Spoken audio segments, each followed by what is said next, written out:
Hey friends, this is Mercedes, also known as That Mom and That Mom Wellness Coach here on the internet. And today we are here with a companion video to a blog that I have written that is live on my website, so it will be linked in the description below.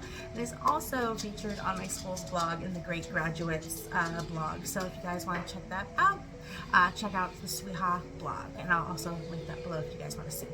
But anyway, today our video is about meal prep, because meal prep's a thing. It's a big thing. This is my beginner's guide to meal prepping because it seems so far. You know, it seems like something that is unattainable. That's the word I was looking for in the first place. Unattainable, and it's just, I get told the same things all the time. Meal prep's expensive. I don't have time for meal prep. There's no reason to do meal prep. All these different things. It's too expensive is the biggest one, and I don't have time for that is the second biggest one. I get told a lot. And then when you're speaking to the person and you find out they have a dietary restriction, it's just, it kind of confuses me a little bit, because I say, how can you not afford to meal prep in that instance? When you're going and buying specialty meals from restaurants, that is expensive. I have a video that we looked at the Red Robin family pack, if you guys want to see that, and there were specialty options available with that, but they came at an added price. So any restaurant that does have specialty options, whether allergy, vegan, vegetarian, Whole30, keto, diabetic friendly, you name it, if you're at a restaurant and they have an option, it's going to be having an upcharge, right? So meal prepping only makes sense when you look at it like that. You can be spending $100 on a family meal at a restaurant, or you can be spending about $60 at home by making that meal and meal prepping. More money if you prep it and then wait till you need it, because then it'll save you that money in the moment too. So let's get on to the tips. So tip one is that you can save money while prepping the basics. So in this scenario, I used a pound of dry pinto beans and a can of dried pinto beans. So a can of pinto beans is 88 cents at the time I was writing this. And that only contains 2 cans of cooked beans. They're already at their weight. They will not expand anymore. You have 2 cups, which is about 4 servings, because about a half a cup is a serving when I was looking at it. That means it's about 44 cents a cup for that can. That doesn't seem bad at all, right? You have to fraction in that at the end of this example, we'll be looking at a year as well. So keep that in mind. Whereas the 1 pound of pinto beans that you buy, it is going to double in size once cooked. So 1 pound is about 16 ounces of dry matter. Once it is cooked, it becomes 2 pounds and about, I didn't even do the ounces for the cookedness, but it expands, it doubles, it makes it more affordable in the end, because for the 1 pound, that is $1.68 for that bag, and that yields out to 6 cups of cooked beans for 31 cents a cup. That's about 10 cents cheaper than the canned version. Then if you look at, you're going to buy them for a year, so you're going to buy a bag, 1 bag for 26 weeks. So that's every other week you're buying a bag of beans. That is going to come out to $43.68. And if you are buying a can of beans, if you're buying a can of beans every week, that is coming out to $45.76. But once you fraction in that what you're getting in the bag is double that price, it's more in the realm of you're paying about $22.88 per week, or for the servings. Or does that make sense? Because you're getting double in the bag versus in the can. getting more than double actually if the can is only 2 cups and a bag of beans will give you 6 cups. So that's more than double. So that's more than saving. It's more than helps make up for the savings, if all that makes sense. Okay, next step. I get myself confused. Okay, tip 2 is have your menu ready. Sit down as a family or as an individual and find out what you like to eat. So if on Mondays you like meatloaf, on Tuesdays you like tacos, on Fridays you like pizza, on Saturday you like to go out and get steak. Put that into your weekly plan so you can plan out what you need to buy. That way, when you're meal prepping it out, you know that that's what you like to eat. That's at least one thing of the week that you know you like to eat.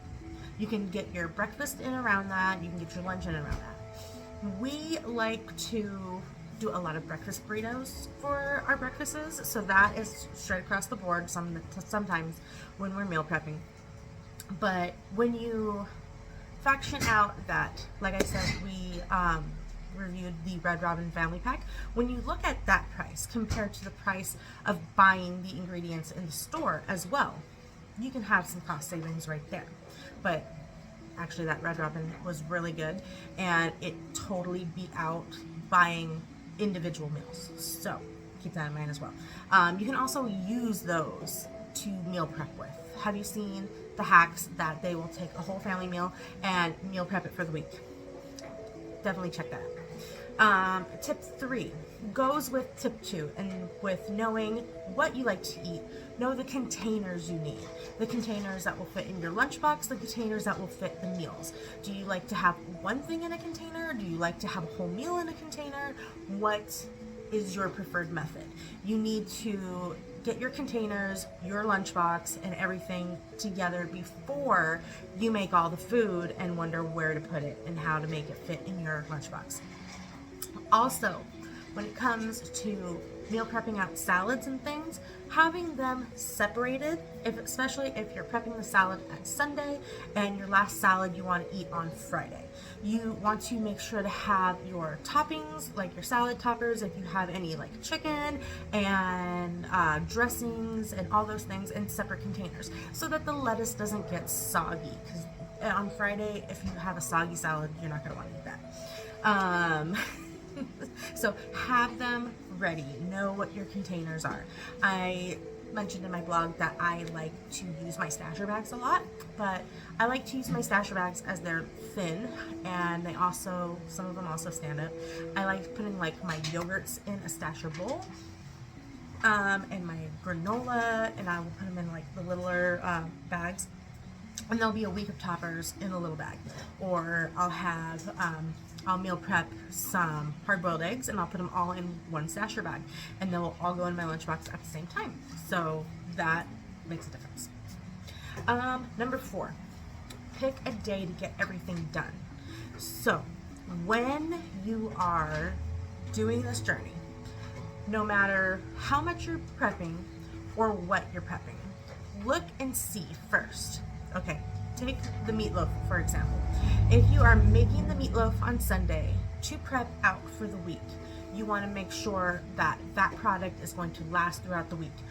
Or if you have a day in the middle of your week where you can do extra meal prep, do the things that will last longer on the first day so that they will reach through the end of your week.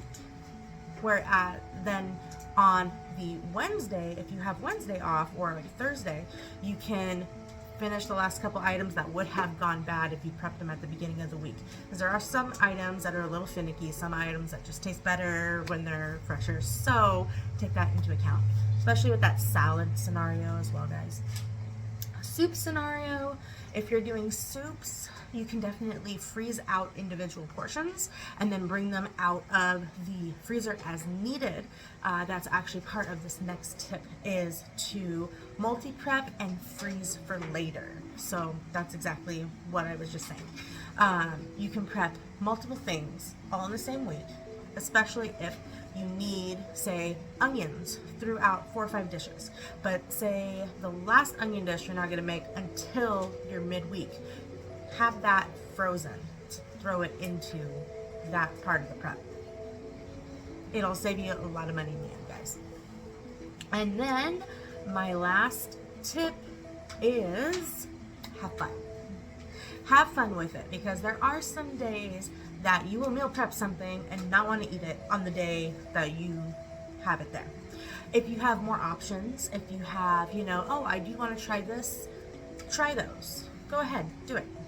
As long as you're going to eat it, it's still saving you money, right? But when it comes to dishes like your sides, we made last year some zoodle salad, and that's just like a veggie noodle. So that replaced one of our carb-heavy sides. So we were able to do that little swap. Spaghetti squash as well. That will replace out a pasta swap. If you're doing, what would a spaghetti squash do? Well, like a Asian-inspired noodle dish, you can totally swap out the spaghetti squash for that. We've even done stir fries with spaghetti squash in it. So try it out. Other things that are fun, not just fun like little faces and stuff, if you cut the eggs to make them look like a heart and everything, but things that will keep you interested, things that will keep you interested in your lunch and interested in the whole concept, the whole thing as a whole. I mentioned that meal prep can be very kid friendly. My daughter has a Montessori knife that is one of those wooden knives that will not cut them, but it'll hurt them if they push hard enough, but it will not cut them. And then the dishes that they can help prep, they help prep. My oldest helped me make a lot of tomato paste one day, and I taught her how to blanch the tomatoes so we could take the skins off. So that was her part. She had a ladle that was long enough to put the tomatoes in the water and then take them back out of the water and put them into the cold water, and she was told how to do it, and she did it wonderfully. She is the blanching master at this point with tomatoes. And she's messing around behind me. So what this whole video and what this whole post was supposed to be about is that meal prepping is not supposed to be hard. Meal prepping is not supposed to be daunting. It's actually supposed to help you in the long run. Help you with your dietary needs, help you with your budget, because we can all save a couple bucks, especially with today's economy and how fast everything is going up in prices. Freeze things. Saving money part, definitely freeze. I know it was one of my tips, but definitely freeze. If you, going back to the bean example, if you make that whole thing of beans, freeze half of them, like right away. If you're going to do, because it's a lot of beans, if you're going to do the soups and everything, like if you prep the whole thing at once, freeze half of everything. You can do chicken breasts without a lot of seasonings on top, or a universal seasoning that will work through all of your dishes, and definitely take those, and you can refreeze half of it. So in the end, we're looking to save money. In the end, who wouldn't like an extra 50 bucks in their pocket at the end of the week? I hope this video is not too scattered, that you enjoyed it, and that it helps you in the long run. So let me know what you think. Leave me a comment. Leave me a comment, subscribe if you haven't, and we'll see you guys in the next video. Bye!